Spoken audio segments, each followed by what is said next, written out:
It's been 5 days since we picked up our brand new Model Y Performance, and I was going through the menu screens and going through the different options like autopilot and full self-driving, and then I stumbled upon this screen.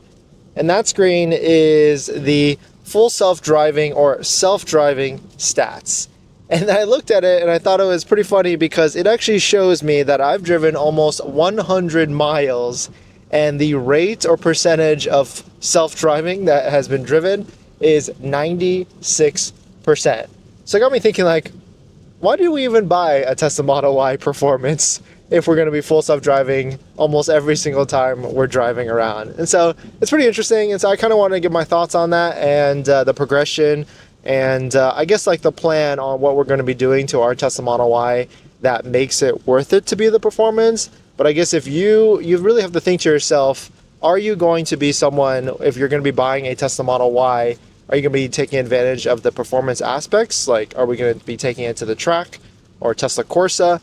Or are you going to be someone that's just going to be a daily driver? Because some people, I feel like, most people I feel like for the Model Y Performance is 100% overkill versus what they could be getting or should be getting, which is just a Model Y long range premium, whether it's rear-wheel drive or all-wheel drive. So we'll go through the different vehicles and give you my thoughts on it, and of course give you my thoughts on what we're going to be doing with our Model Y Performance. If you look at the Model Ys, there's the standard, which has 0%, great deal, fantastic. You got the Model Y long range, all-wheel drive, rear-wheel drive, which, I mean, if you live in an inclement weather area, then yeah, of course get the all-wheel drive. But if you live in like California where it's raining today, but it doesn't necessarily rain a lot, then you can probably be okay with the rear-wheel drive because it actually has the most range, which is really nice. And then you get to the Performance, and what do you get with the Performance? Well, you get different wheels, which if you remove the caps like we did, looks really good.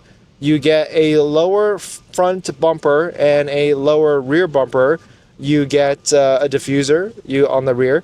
You get a carbon fiber spoiler, which, I mean, to be honest, you could get a replica spoiler from like Hansho or whatever. Promo code Dennis down below in the description to make it look the same. And there's the funny thing is, we were just at Hansho and they have a ton of different aftermarket body parts that you could literally make a Model Y long range premium into a Performance. And so the difference there, and with a regular Model Y, you can get the acceleration boost, which is $2,000, and really get fast. I mean, this is fast, but it's fast. It's not that crazy fast. Much more.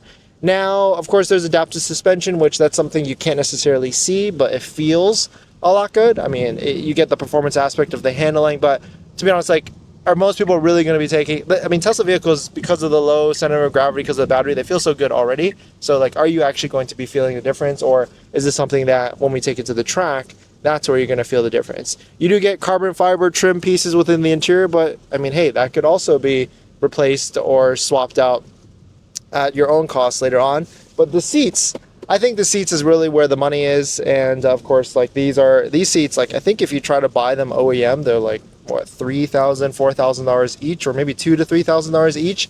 And like the Model S has like crazy seats that you can pay to upgrade. It's crazy for those. But the front side bolsters, that's really where it is worth it. And besides that, it's your basic Model Y. Now, why did we buy it? Of course, we've already had the Model Y launch series, Model Y Premium launch series. That was fun. We sold it. Now we've got the Model Y Performance. We're definitely going to be taking this to the track at least once. So if you're a Model Y Performance owner and you want to be invited to the track, send me a DM or something. And I feel like there's a lot of us in California, and going with Tesla Corsa is well worth it, at least just once. And so I think it should be a great time for all of us. But that's really my thoughts on the Model Ys and why did we buy a Model Y Performance. And the funny thing is, like, I actually really enjoy this vehicle, and maybe it's because of the new car excitement right now, but I really feel like this is the second best Tesla out there. Like, Model X, great, cool, Falcon Wing doors, we had it.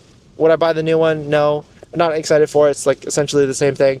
Model S, really fun, comfortable, more of a luxurious sedan, but I mean, I would say like the suspension on the Model Ys these days are pretty good in compared to the Model S, so I'm not sure I would even care for that. And then, I mean, this is the second best Tesla. Now, you might be asking, what's the first best Tesla? Well, Cybertruck, of course. Cybertruck with the steer-by-wire comfortability, the fast charging. I think that is the biggest battery. I think that is hands down the best Tesla, and this is the second best Tesla, and maybe like the Model Y platform is the second best Tesla because of like the most value, and that's why it sells the most, because it is the best platform 100%. But thanks for watching. Thanks for watching my thoughts on this. I'm curious to hear you guys' thoughts down below in the comments, and I'll see you guys in the next one. See ya.